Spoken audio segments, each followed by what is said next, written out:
welcome to Gentle Yoga.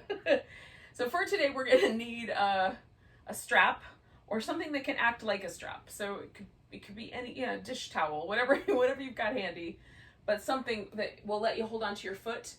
Now, if you can reach your big toe with your peace sign fingers and hold on and you have no issues with that, that's fine. You don't even need the strap. And then I like to have a couple of pillows, blankets, that sort of thing. We're going to start in a reclining position. You can just lie down. I'm going to do sort of a version of the fish pose, and I'm going to use a pillow for that. If you don't have a pillow, even like a little throw pillow, kind of turned on the diagonal, so you've got a point going down towards your sacrum and a point up towards your head, can work really nicely in this context, because the fluffiest part of the pillow you just put right behind your shoulders, and then there'll be this kind of fish action to it. Now, normally with the fish pose, the head kind of drops back. That's not going to happen for me with this pillow, but I don't really love it all the time anyway, so especially not for a while. So that's how I'm going to work out. If you want, you can put something under your knees as well. I'm going to see if I want that or not in a moment. I'll know. If you don't have a pillow for whatever reason, but you have a yoga block or even two, you can use a yoga block underneath your shoulder blades, and you want that to be so that the bottom kind of tip of your shoulder blade kind of lines up about with the bottom tip of the block. All right. Some people like the block turned long way so that it goes in between the shoulder blades also. Some folks will like that version better. Okay. So with the pillow, it's a little more forgiving. So I kind of get the pillow in that same sort of general area so that it's lifting my rib cage up. And again, my head will stay level. But there's this little back bendy shape that is indicative of the fish. And this is just a supported variation of that. I like it because it drops my shoulders open a little bit. It creates a little bit more space for me to expand my ribs, and changes the way the breath flows through that area. How those muscles respond to the breath anyway. And that in and of itself is interesting.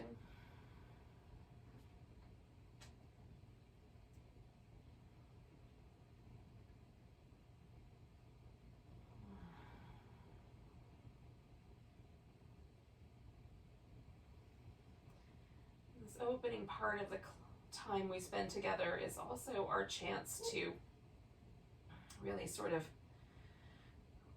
let go or trim the threads of all the stuff we have kind of on our agenda for later. We can also leave the past in the past. Try to stay really present with the movement, with the sensations, with the breath as it comes in and goes out.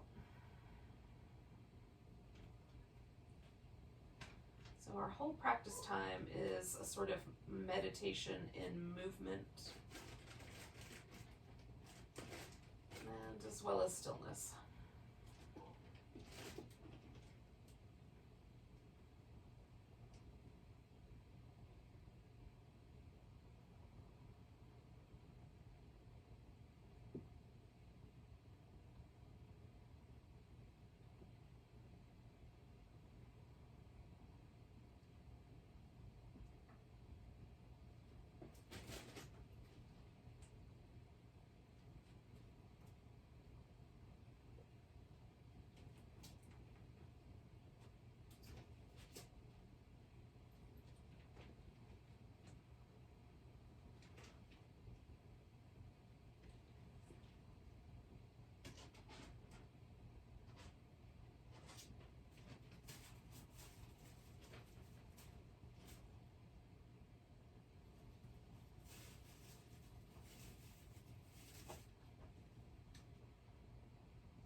take one more breath here.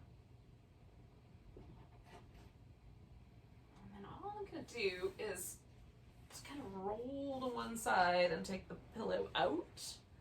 And if you've got a blanket or a block under there, you could do that as well. And then, ooh, I'm going to pause here and just, sometimes I'll just do stillness, sometimes a little movement. Right now, movement's feeling kind of nice. And then I'll find a kind of still place. Now, we're going to do a whole series of movement on one side, and then we'll come back and do the whole series of movement on the other side. I'm going to start with my right side, but you could start with either. Just, know that every time I say right leg, if you're starting on the left, you're just going to make that switch every time. So the feet are going to rest on the floor for this first part in a way that makes it seem like the hip is able to relax completely. So it's not like the bridge where we try to get the feet as close as we can towards the buttocks. In fact, they might need to be quite a ways away, because what we're looking for is for the legs to feel really stable. It almost feels like the bone kind of settles into the hip socket a little more deeply.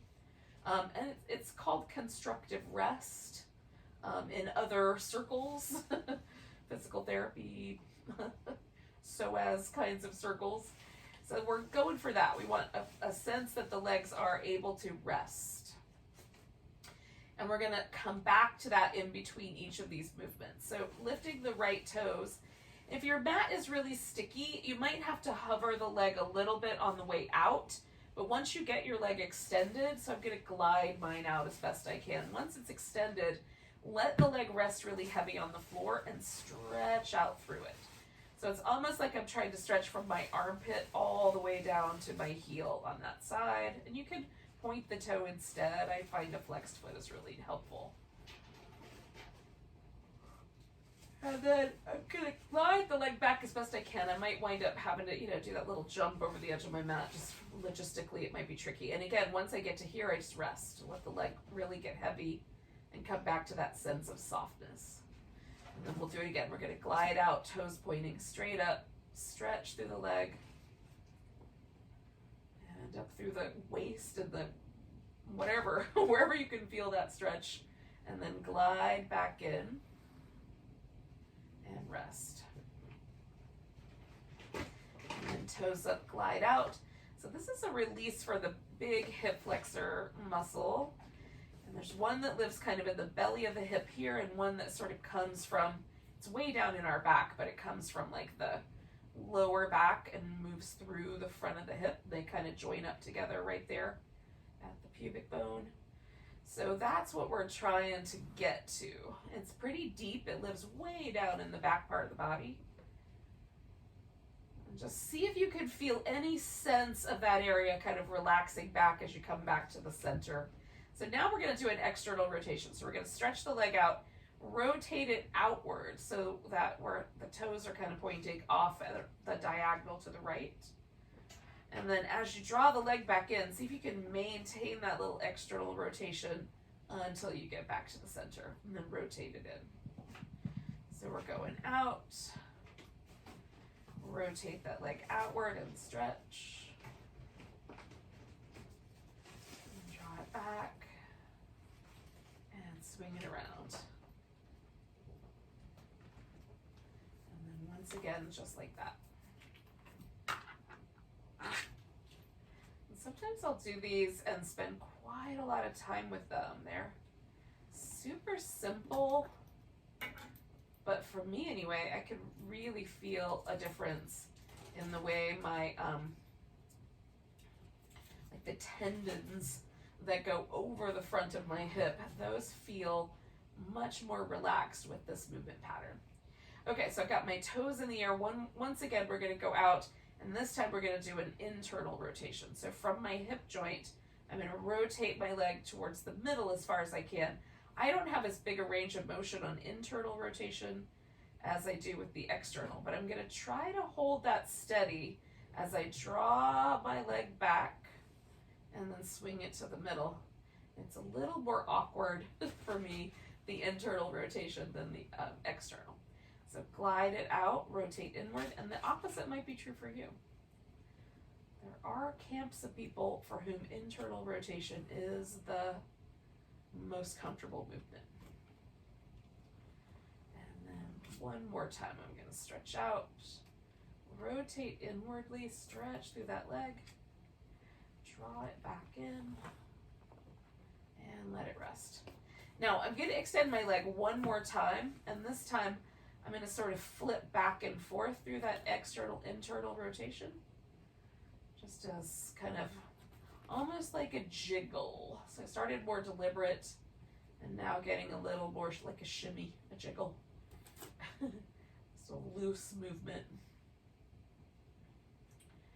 I'm sort of trying to feel deep in my hip for a sense of the muscle sort of relaxing. And it is also possible you won't feel anything, and there's nothing wrong with you. These are super deep muscles. There's not a lot of nerves there. I might be making it up that I feel them. I don't think I am, but who knows? I have a powerful imagination. Okay, so now as I just compare my two hips, this hip, it's very, very subtle.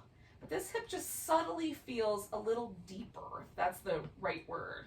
Just feels like it relaxes into the back part of the hip, as opposed to the muscles feeling like they're being pulled taut towards the front of my body. And that's the primary difference for me with that movement pattern. Now, I'm going to go ahead and let my left leg just stretch out, and I'm going to bring my right leg in toward me. To start with, I'm just going to hold on to my thigh, and you can hold on to just the thigh the whole time, but we're going to spin the foot in circles. And then go the other direction. If for any reason your left leg could use a little extra support, you could throw a pillow underneath your knee or a blanket. And then I'm going to point and flex.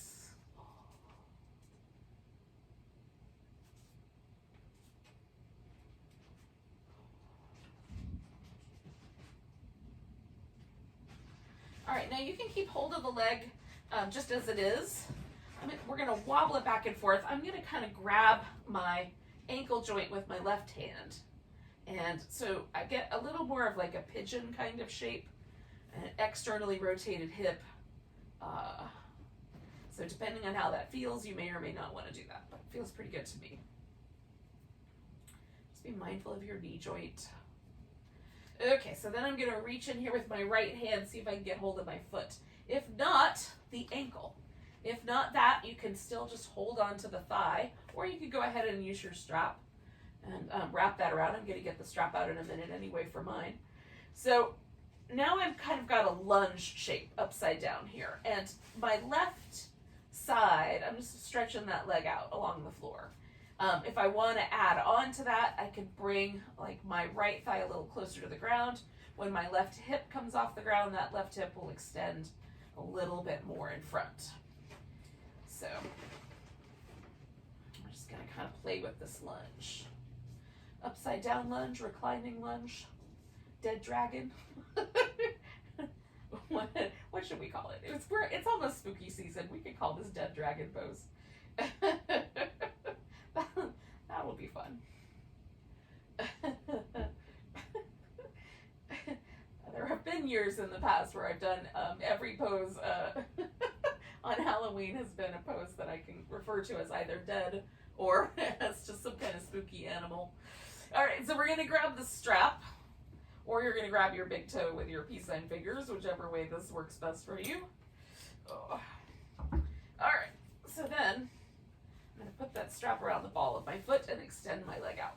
Now, depending on what you're using to hold on, you might be able to make a loop or something to hold on to it with. If you've got a really long tail on your strap, you might be able to wrap it over one shoulder and behind your back and hold it with your other hand. So just finding an appropriate amount of stretch on the back of the leg. Now, if you rotate the leg inwardly or outwardly, different things will happen. So if I externally rotate my leg, there's different sensations than if I keep it right in the middle or if I internally rotate it. Usually for me, the external rotation is more comfortable. Now, if you're an internal rotator, it might be the other way around. But I try to, like most of the time, the best way for me to get to kind of the wide breadth of my hamstrings is to keep my toes more or less right in the center. And And if I want my calf muscles, I can kind of draw the toes towards my shin, press up through my heel, and there'll be more calf muscle deliciousness there. Oh.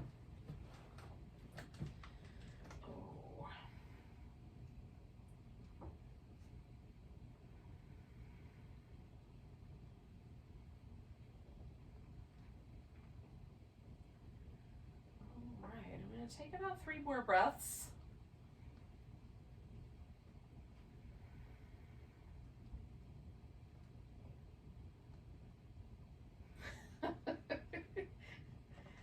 One more, and then I'm taking my leg out to the side. And we're gonna hang out. Now, again, there is this little kind of like I can rotate my leg so that the inner part of my thigh rolls towards my face. So that's technically I'm doing an external rotation. When I do that, my hamstring muscle on this inside edge and my adductors are way more stretchy. So that's much more intense for me. If I rotate the other way, it's like I'm trying to spin the top of my thigh around to the inside, which is a slight internal rotation. Then this whole thing kind of smooths out, and while I still feel the stretch, it's not nearly as sharp. So you can sort of play a little bit. I don't have a lot of range of motion, but even that tiny range of motion, there are some different sensations. So we'll just kind of see where that takes us.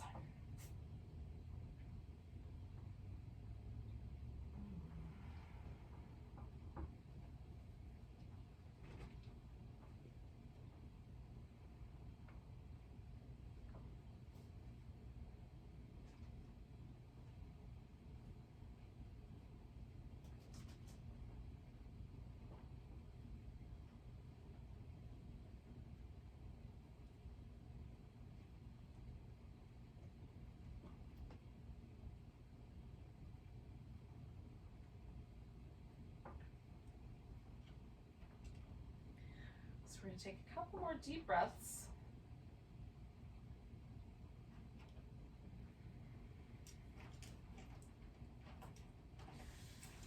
Now, I'm going to bring my left foot to the ground, and then I'm going to take this right leg and bring it around the top. Now I'm going to lose the strap, but you could keep the strap if you like.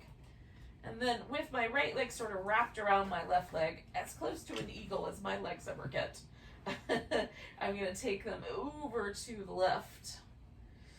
Kind of hook my foot around this pillow. And then I can bring my arm in closer to my body, and that's going to target a little more of my deep shoulder stabilizers. Or I can take the arm out to the side, which will get more of the larger chest muscle, the pec major. So if you have a tight spot there and you want to aim for your tight spot, you can definitely do that.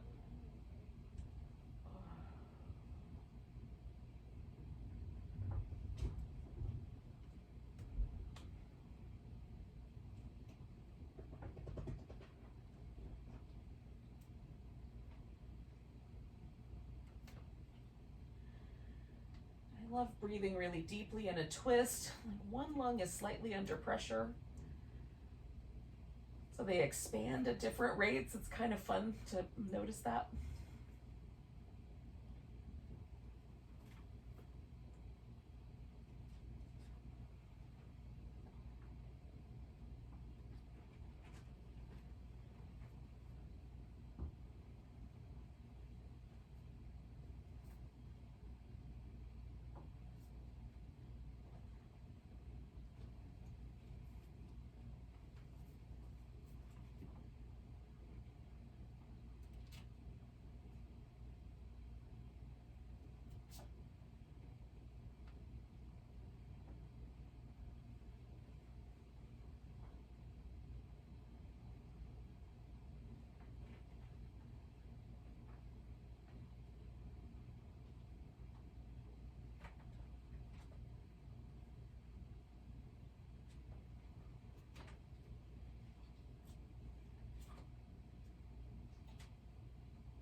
Hey.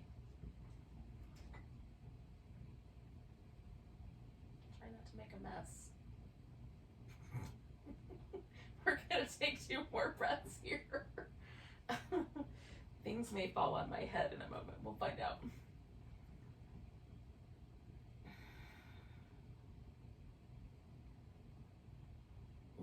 All right, we're coming back to the center.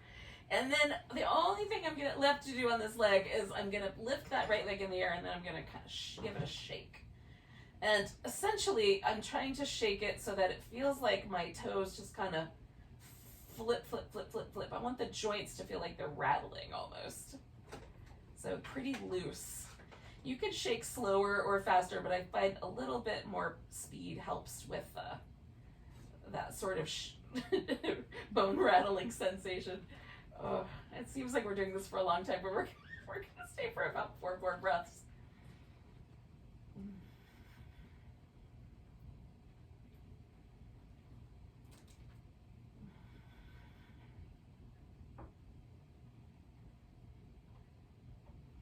Okay, I've got 1 more. Okay, then I'm gonna let this leg kind of fall to the ground and stretch it out. And with the other leg in relationship to it, I'm just gonna see what happened. And generally speaking, the right side feels longer and a little softer than the left side does. That extends all the way up to my armpit for the most part here.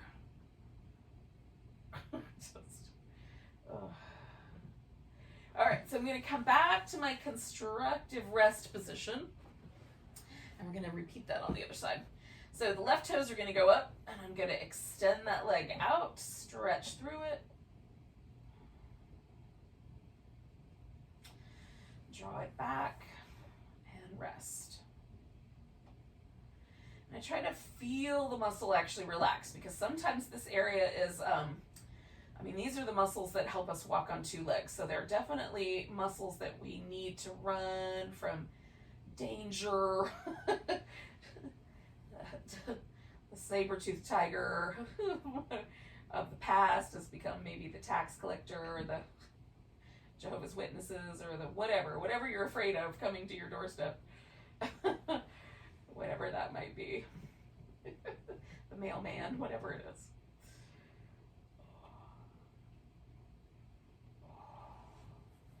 But in either case, like, our body doesn't know the difference. So whatever the tension in our hip might be related to stress, or it might be related to, physically, like moving or being in a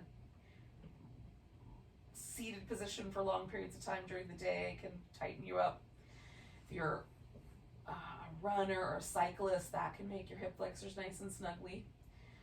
Okay, so we're sending the leg out, and I'm doing that external rotation, reaching through,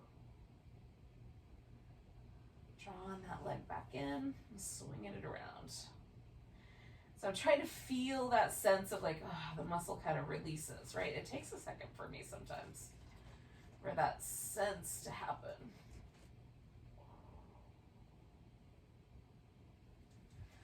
Okay, so that's my 3rd external rotation. I'm going to do some internal rotation with the next one.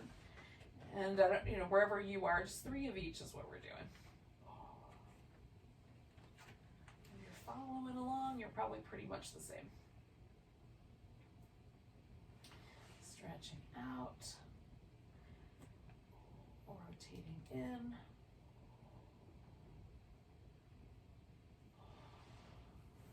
Keep putting my hand down here because the internal rotator muscle, the muscle that's largely responsible for that lift's like right here on the top of our hip. And so sometimes as I rotate, I can feel where that attaches. I've got my finger resting on that spot. Just giving it a little pressure. And then coming back. And sometimes that feels nice. Okay, so I'm extending my leg one more time and just rotating it through those movements.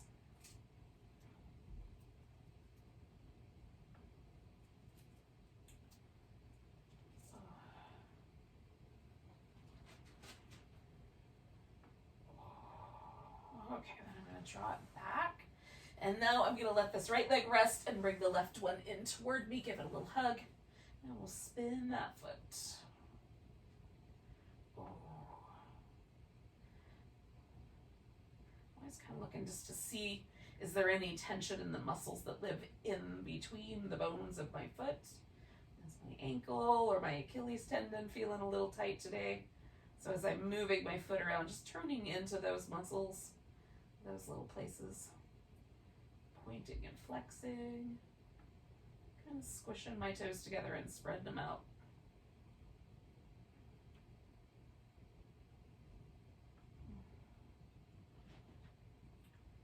All right, hugging that leg in. Oh, I'm going to reach in and grab hold of my left foot. I'm going to stretch my right leg out. Oh yeah, I forgot my rock the baby first, so I'm going to do that.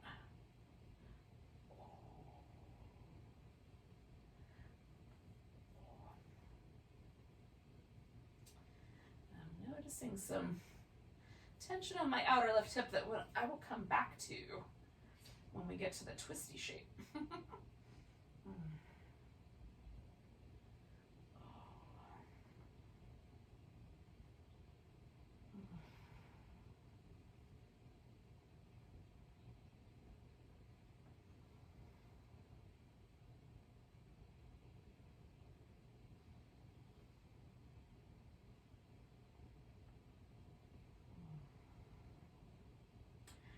Take about 3 breaths more here.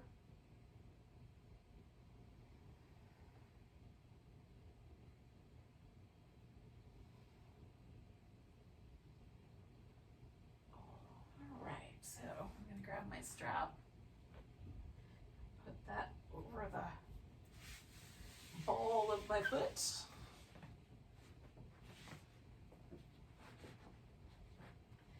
Now, I'm going to rotate myself just a little bit so I'll have room to extend my leg the other direction when we get to that part. Oh.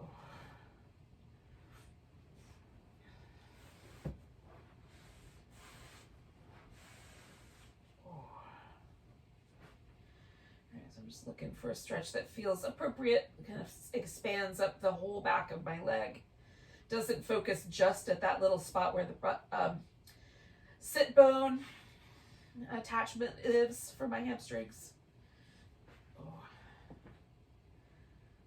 So the hamstrings attach, and then the kind of glute major goes up and around and attaches similarly, but has a little bit of a fold at the bottom of the muscle, which you can certainly feel how that muscle kind of thickens up on that rolled over edge. And on the other side of our body up here at the shoulder, the trapezius muscle does that too. It kind of rolls, it folds almost where it attaches, and the muscle sort of folds over on itself as it comes around. So we have one on either end of our back. A rolled under muscle. Nature's pretty wild. So we'll take about 4 more breaths here.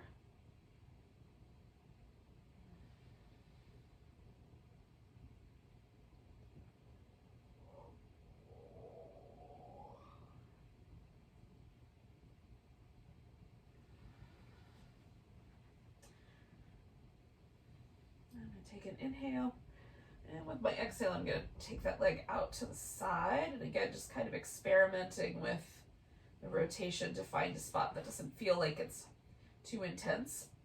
If I go too hard on this stretch, I really try to go for tons and tons of sensation. Sometimes I'll wind up feeling that right in my inner knee, which I definitely don't appreciate later. So I want, again, that stretch to feel like it sort of distributes itself over the whole length of the inner thigh. There's not too much on any one end where those muscles attach. So this great big huge, there's a big muscle here in the middle of our inner thigh, which covers most of this territory, but there's tons of other muscles that aid the leg in kind of hanging out off to the side like this. And they're much smaller, and they're located much deeper in the hip. The sheer volume of muscle that lives in our thigh is breathtaking to me. Just wild. We've got this tiny little femur bone that's probably not much more than an inch or an inch and a half in diameter. I mean, in the middle of it, you know, up near the ends, it's thicker. But, and then, like, the bulk of this thigh is all muscle. It's wild. It's a lot of muscle, y'all. There's layer and layer and layer upon layer of it. But see if you can feel some of those little different, you know, parts of your architecture. As I rotate my leg just a little bit, I could start to kind of tune in to some of those deeper muscles that live up kind of closer to the pelvic bowl itself, you know, not so much down the length of the leg bone, but closer in. And again, we'll take about 4 more breaths here.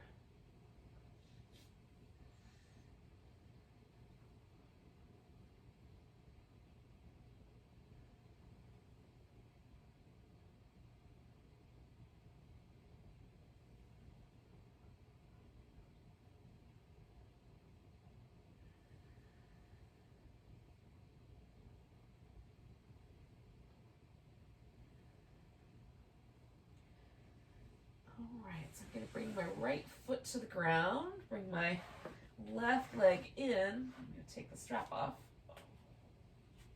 and drop that left leg around the right one. And again, for me, this eagle pose only goes so far, but if your foot kind of hooks around behind your calf, you could do that as well. I just kind of use the pillow in that way, kind of hook my foot around the pillow. And then settle the shoulders as best you can.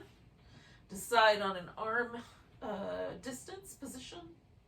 Is it going to reach way out? Is it going to stay closer in? Ooh. So coming back, you know, as I said earlier, I could feel that there were some muscles that had a little extra tension. Well, yep, as I suspected, I'm definitely finding those again. So I'm trying to find kind of a place where I can let my body sort of relax into that stretch. Now you can be much more intentional with a stretch. You can pull from either end to create the shape. And with today, I'm just kind of letting gravity help me out here.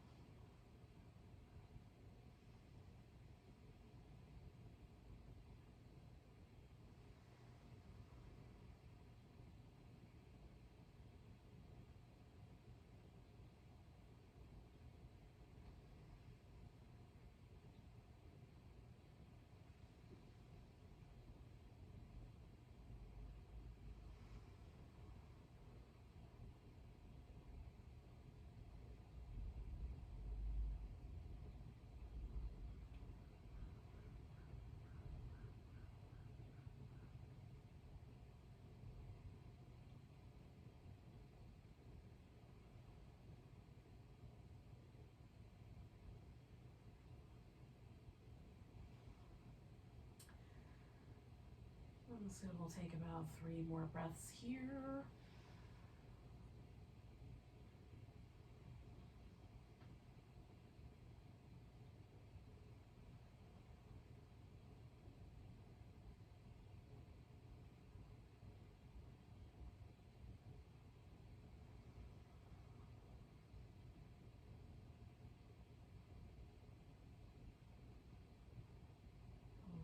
All right, so coming back to the center, I'm gonna stretch this right leg out and stick that left one up in the air and try to give a little kind of bone rattling shimmy to it.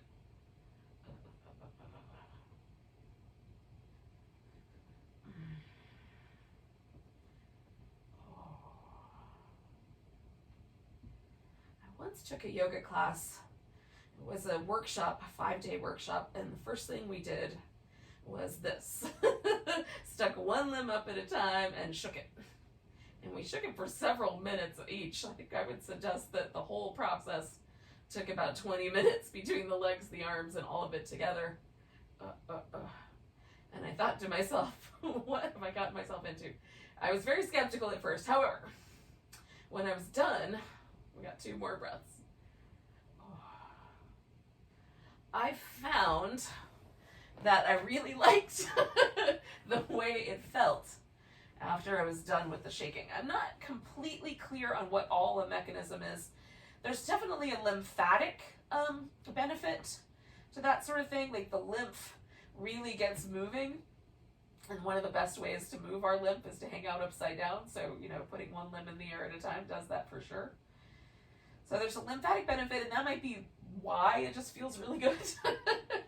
But who knows? There might be some benefit to the nervous system as well. But I certainly feel a very effervescent, a little bit lighter after doing that kind of thing. So just notice the difference. If there is one, and maybe things have evened back out. The initial one, maybe the right side felt longer, now everything feels more even, or maybe it's the other way around. All right. Now we're going to kind of roll onto our side and do a little bit of work with the same kind of notion. We're just gonna roll onto the side. Now, I'm going to use my arm as a pillow, but you could put a pillow there and have the arm forward if that would be nicer for your shoulder.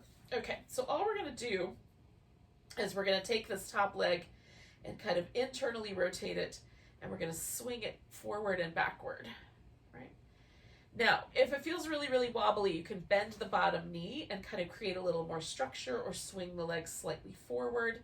You can definitely take a hand and put it on the floor, so you can create the structure. There's a little bit of core work involved with this, as well as the leg. And all these muscles that we were stretching out, we're just going to kind of put them to work. Okay, so we're going to do one more of those.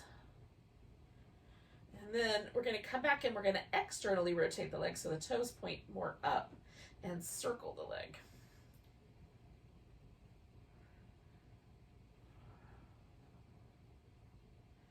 And then circle the other direction.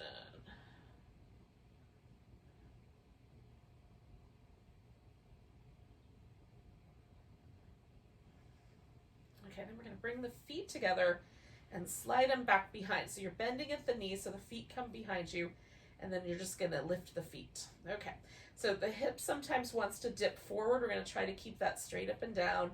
So however high your ankles will lift is fine. We're going to take the knees apart. See if you can extend the leg. If that hurts the knee, don't keep doing that. Bring it back and close it up. So this is a strengthener for the same area that we have just been stretching out. And it's kind of nice to do both.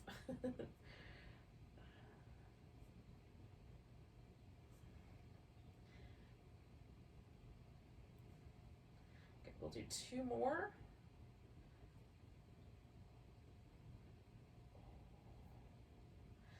Okay, so we'll stretch that out, roll back onto your back, give everything a little shake.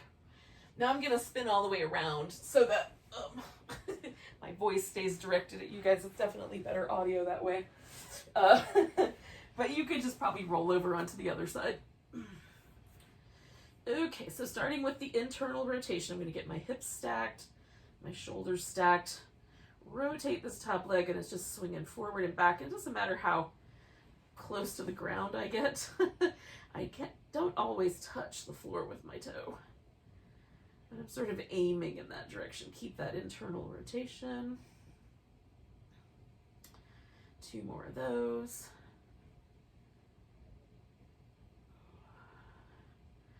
And then we're going to come back to the middle, externally rotate and circle that leg.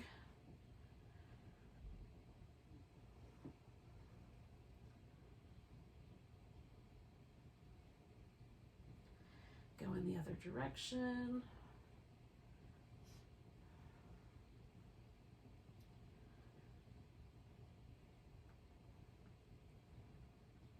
And then bringing the feet together, bringing them behind. Again, we're going to lift the feet, but try to keep the hip from falling forward. And then open, kick out the little butterfly, bring it back. And again, you cannot do that little extension if for any reason that bugs your knee. Sometimes when these muscles are not quite strong enough, the knee becomes like too much of a lever. Let's see if we can do 4 more.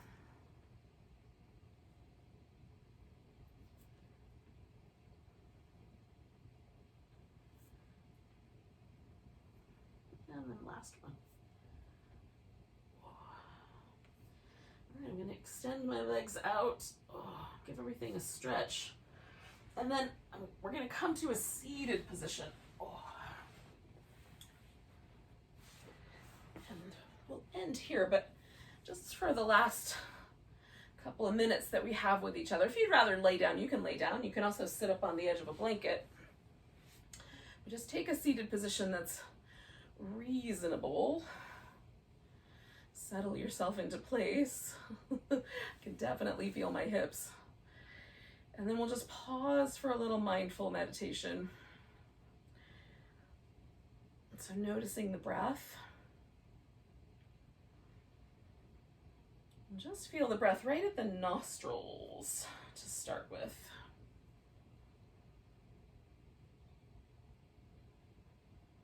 Notice if the left nostril and the right nostril are exactly the same, or if there's a little difference between the sensitivity there.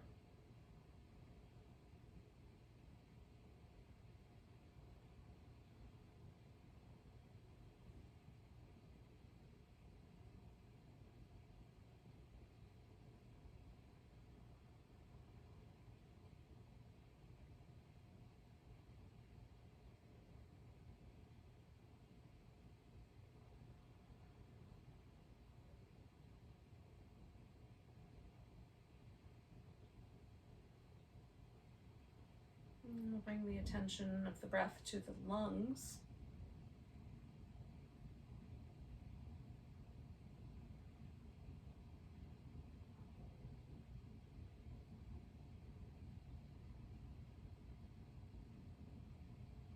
And again, kind of check in with the left lung and the right one and see if there's any differences between the two.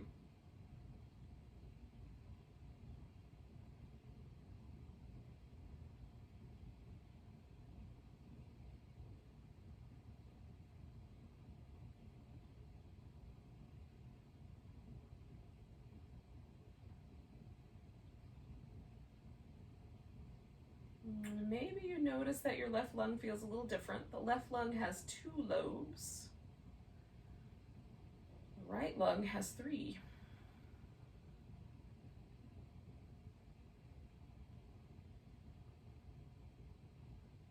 The left lung gave up one of its lobes to make room for the heart.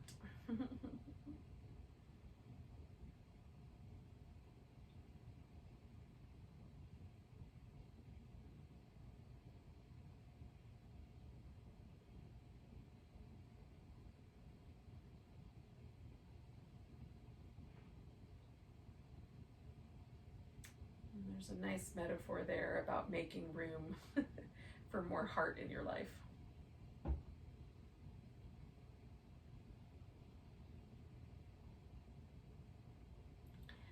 So take one more nice big breath. Let it go with a sigh. Thank you for joining me for some gentle yoga. Have a great rest of your day. Namaste, everyone.